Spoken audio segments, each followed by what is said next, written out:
Pernah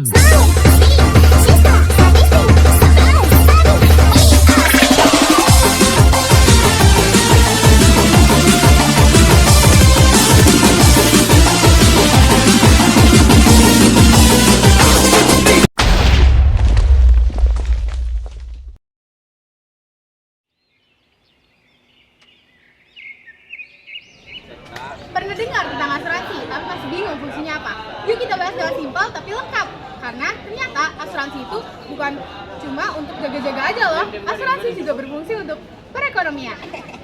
Jadi apa sih asuransi itu? Asuransi adalah perjanjian kita dan perusahaan. Kita akan membayar premi tiap bulan dan kalau kita terkena musibah seperti sakit atau kecelakaan, mereka akan bantu biaya. Contohnya, kalau ada gempa bumi dan rumah hancur, asuransi properti akan membantu membiayai perbaikan.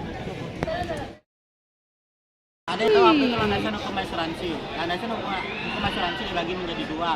Pertama adalah landasan hukum asuransi menurut Undang-Undang Nomor 40 Tahun 2014. Kedua adalah landasan hukum asuransi menurut OJK atau Otoritas Jasa Keuangan.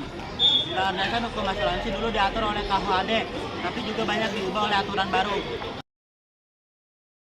Jadi tujuan asuransi kalau kita ada misalkan kejadian tidak terduga kayak seperti rumah kita terbakar ataupun kita kecelakaan di jalan, itu kita tidak perlu panik soal biaya, soalnya biaya yang akan di rumah sakit nanti itu akan dibiayai oleh asuransi.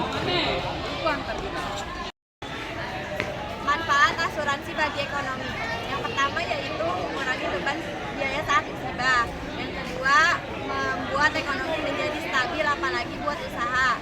Yang ketiga, mendorong investasi karena orang lebih berani ambil risiko. Yang keempat, premi diputar ke pembangunan lewat investasi. Dan yang kelima, yang terakhir, bantu negara waktu ada bencana biar nggak semua ditanggung pemerintah.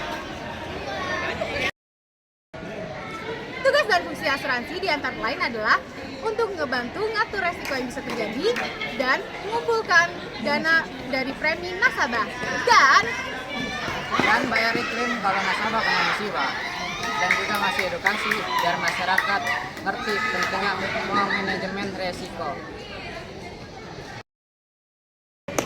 Jadi intinya asuransi itu seperti payung. Kita kepingin hujan, tapi kalau tiba-tiba terjadi hujan, kita sudah siap.